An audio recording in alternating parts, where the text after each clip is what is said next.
नमस्कार।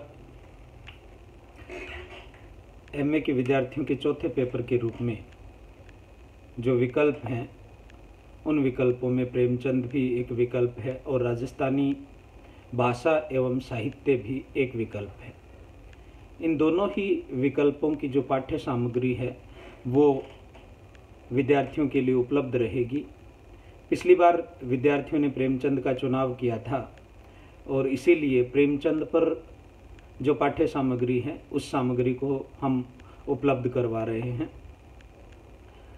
प्रेमचंद का समग्र जो कृतित्व है, जो रचाव है, उसे सिलेबस में पाठ्यक्रम में 5 इकाइयों में विभाजित किया गया है। उन्हीं में से एक इकाई में प्रेमचंद की कुल 27 कहानियाँ संकलित है।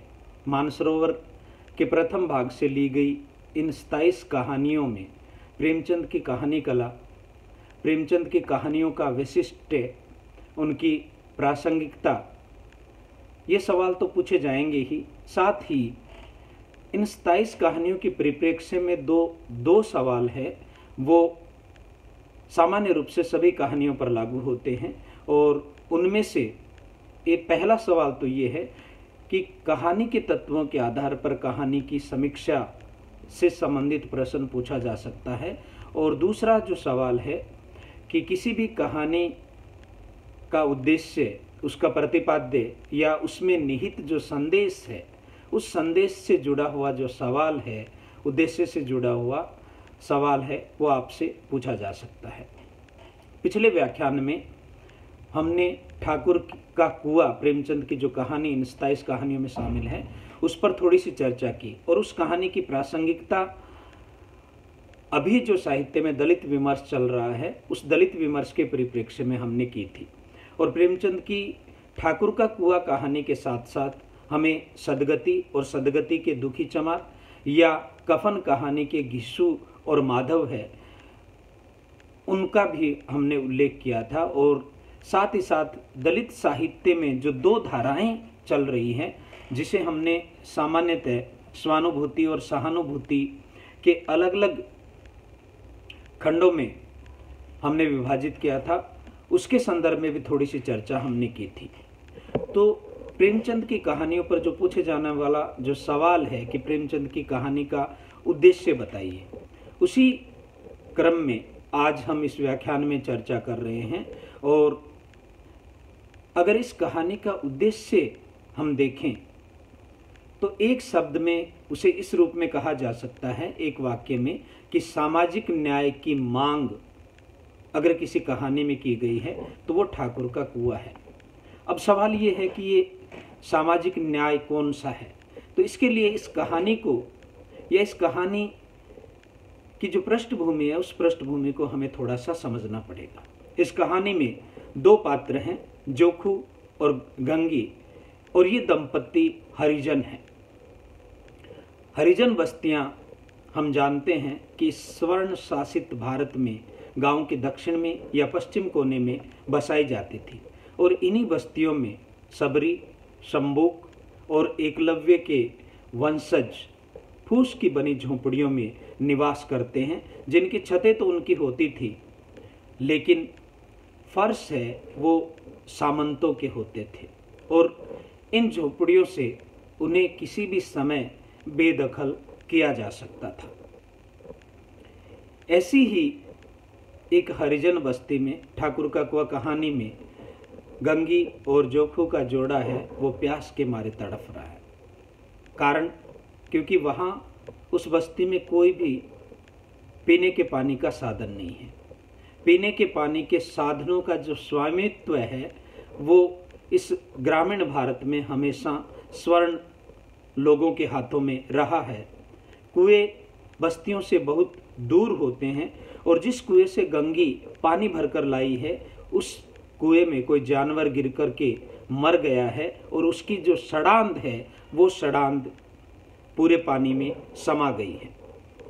कई दिनों से बीमार जोखू ने जब अपनी पत्नी से पीने के लिए पानी मांगा तो गंगी ने अनजाने में वही पानी लोटे में भरकर उसे थमा दिया। लेकिन जैसे ही जोखू ने उस लोटे को मुंह से लगाया तो बदबू से उसकी नाक फटने लगी। जब पति ने शिकायत की तो गंगी ने कहा, ठाकुर और साहू के 2 कुएं हैं, क्या वे 1 लोटा पानी न भरने देंगे? आधुनिक भारत में 1 लोटे पानी के लिए, पानी जो मूलभूत आवश्यकताएं हैं, ठीक है, उस पानी के लिए भी दलित आज भी उपेक्षित हैं। जोखू हरिजन जाति का आद्य प्रतिरूप है। वह प्रताड़ना और अपना अपमान सहने की क्षमता का अद्वितीय प्रतिरूप है। ऐसा प्रेमचंद उस कहानी में, ठाकुर का कुआं कहानी में प्रतिपादित करते हैं। वह शंबुक और एकलव्य का आधुनिक रूपांतर है। वह मंदिर, तालाब, कुआं और विद्यालय जैसे जितने भी ये स्थल है, इन सब स्थलों से वह पहले से परिचित है। इन स्थानों पर उसकी छाया नहीं पड़नी चाहिए। यहाँ कहीं न कहीं जो मनुस्मृति का विधान है कि अगर शूद्र के कानों में गलती से भी वेद मंत्र पड़ जाए तो उसके कानों में पिघला हुआ शीशा डाल दिया जाना चाहिए। कहीं न कहीं पृष्ठभूमि में प्रेमचंद उस सामाजिक व्यवस्था का भी उल्लेख करते चलते हैं जिसमें ब्राह्मण के लिए अलग न्याय व्यवस्था है, क्षत्रिय के लिए अलग न्याय व्यवस्था है, वैश्य के लिए अलग न्याय व्यवस्था है और शूद्र के लिए अलग न्याय व्यवस्था है।